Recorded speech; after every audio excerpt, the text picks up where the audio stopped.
আসলে ইউনূস এবং তারেক দুজনে চেয়েছিলেন আলোচনার টেবিলে অন্য কাউকে রাখবেন না। আলোচনার কথাবার্তার ডিটেলস যদি অন্য কেউ না থাকে তাহলে বাইরে বেরোবে না ডিটেলস। অর্থাৎ এমন কিছু বিষয়ে আলোচনা হয়েছে দুজনের মধ্যে যেগুলো তারা এখনই বাইরে বের করতে চান না। কেন চান না? ওই যে একটু আগে বললাম, জনমনে বিরূপ প্রতিক্রিয়া হতে পারে সেই ভয়ে। শুধু জনমন কেন, রাজনৈতিক দল অথবা আরও যে বড় স্টেক হোল্ডার একজন আছেন, সেনাবাহিনী, সেই সেনাবাহিনী সহজ মনে নাও নিতে পারে, তাদের বিরোধিতা আসতেই পারে।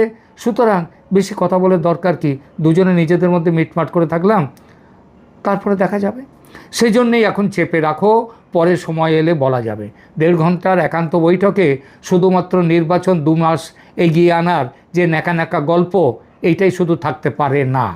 তাও নির্বাচন নিয়ে যে কথা ঘোষণা করা হয়েছে সেটার দিকে যৌথ বিবৃতিতে বলা হয়েছে না যে নির্বাচনের কথা, তো সেই ভাষাটা দেখুন, সেটা তো ছুঁচো মেরে হাত গন্ধ করার মতো সামান্য একটা বিষয়।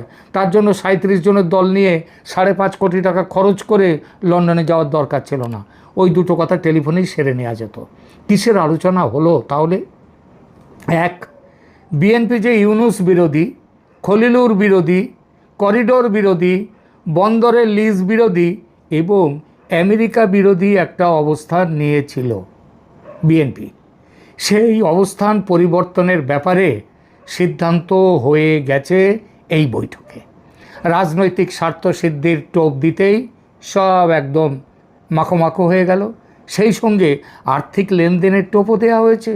শোনা যাচ্ছে চট্টগ্রাম বিমানবন্দরে, এই চট্টগ্রাম যে বন্দর, সেই বন্দরে তারেক রহমানকে বড়সড় তার একটা বখরা থাকবে।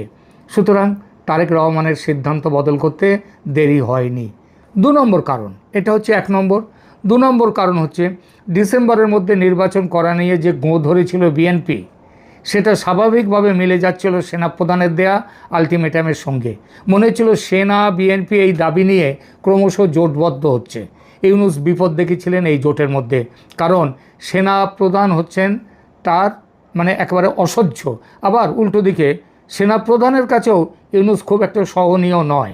সুতরাং ইউনূস বিপদ দেখলেন।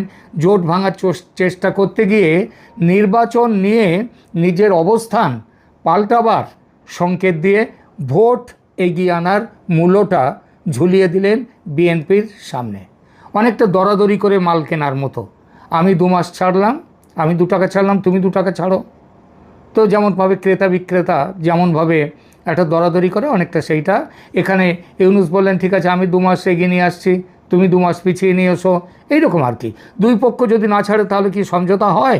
ইউনূসের সূক্ষ্ম চালে সেনাবাহিনী যে খেপে গেল বিএনপির ওপর, সেটা নিশ্চিতভাবেই তারেক রহমানের মানে ইউনূসের তুলনায় মোটা মাথার মধ্যে সেটা আসেনি। 3 নম্বর, কি আলোচনা হতে পারে? আওয়ামী লীগ নিয়ে নানান সময়ে বিএনপির নানান নেতা নানান কথা বলেছে, পরস্পর বিরোধী সব কথা আওয়ামী লীগ নিয়ে। কেউ বলেছেন আওয়ামী লীগকে নিয়ে নির্বাচন করতে।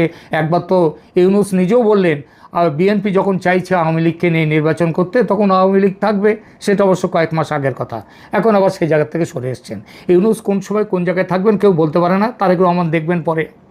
যাই হোক, ইউনূস আওয়ামী লীগের ঘোর বিরোধী। তিনি শেখ হাসিনাকে পারলে চিবিয়ে খান। তিনি তারেক রহমানকে বোঝালেন নির্বাচনে আওয়ামী লীগ থাকলে বিএনপির দ্বিতীয় নয় তৃতীয় দল হিসেবে নেমে যেতে পারে, তারেক প্রধানমন্ত্রী হতে পারবেন না। সুতরাং আওয়ামী লীগকে বাইরে রেখেই নির্বাচন করতে হবে। তাহলে মুক্তিযুদ্ধের পক্ষের ভোট কিছুটা বিএনপির কাছেও আসবে, কারণ মুক্তিযুদ্ধের মধ্যে আওয়ামী লীগ না থাকলে কিছু ভোট, মুক্তিযুদ্ধের পক্ষের ভোট বিএনপির দিকে চলে আসতে পারে, সেগুলো জামাতের দিকে যাবে না। এটা যদি না হয় তাহলে আওয়ামী লীগ ক্ষমতায় চলে আসবে। তারেক রহমান এই যুক্তি মেনে নিলেন। এবার বিএনপি ঝাঁপিয়ে পড়বে আওয়ামী লীগের বিরোধিতায়। এর আগেও যে পড়েনি তা না, তবু মাঝে মধ্যে ওই যে বললাম একটু উল্টোপাল্টা নরমে গরমে থাকতো। এখন আর নরমের ব্যাপার নেই, এখন পুরোটাই গরমে চলবে। এতে যে উল্টো ফল হতে পারে সেটা তারেক সাহেবের মাথায় আসেনি। বাংলাদেশ থেকে যা খবর পাচ্ছি, আওয়ামী লীগবিহীন নির্বাচনে যদি সত্যিই হয় আওয়ামী লীগ ছাড়া নির্বাচন, তাহলে জামাত হবে 1 নম্বর দল আর বিএনপি 2 নম্বরে নেমে যাবে। ইউনূস সেটা নিশ্চিত করে নিলেন তারেক রহমানকে টোপ দিয়ে। 4 নম্বর কারণ, কি আলোচনা হতে পারে? জুলাই ঘোষণাপত্র, এখানে এমন অনেক বিষয় থাকবে যার বিরোধিতা না করে উপায় থাকতো না এতদিন বিএনপির। ইউনূস কৌশলে বিএনপির সেই বিরোধিতার যে মাত্রা বা সুর সেটা নামিয়ে দিলেন। 5 নম্বর আলোচনা কি হয়ে থাকতে পারে? খলিলুর রহমানের ওপর পুরনো নারী ঘটিত হত্যা মামলা নিয়ে ওই একটা পরকীয়া ব্যাপারটা ছিল, সেটা নিয়ে যাতে ভবিষ্যতে সরকার কোনো পদক্ষেপ না করে, মানে তারেক রহমান যখন সরকারে আসবেন তিনি যাতে কোনো পদক্ষেপ না করেন, সেটাও এই বৈঠকে আলোচিত হয়ে থাকতে পারে। অন্তত যেভাবে ইউনূস সাহেব খলিলুর রহমানকে দিয়ে তারেক রহমানকে স্বাগত জানালেন, অভিবাদন জানালেন তারেক রহমানকে, তারপর যেভাবে তাকে দিয়ে আবার ওই পরে সংবাদ সম্মেলন চালালেন, তাতে মনে হচ্ছে খলিলুর রহমান নিয়ে আর বিএনপির কোনো গোলমাল নেই, বিএনপির মধ্যে কোনো বিরোধিতা নেই। বইটা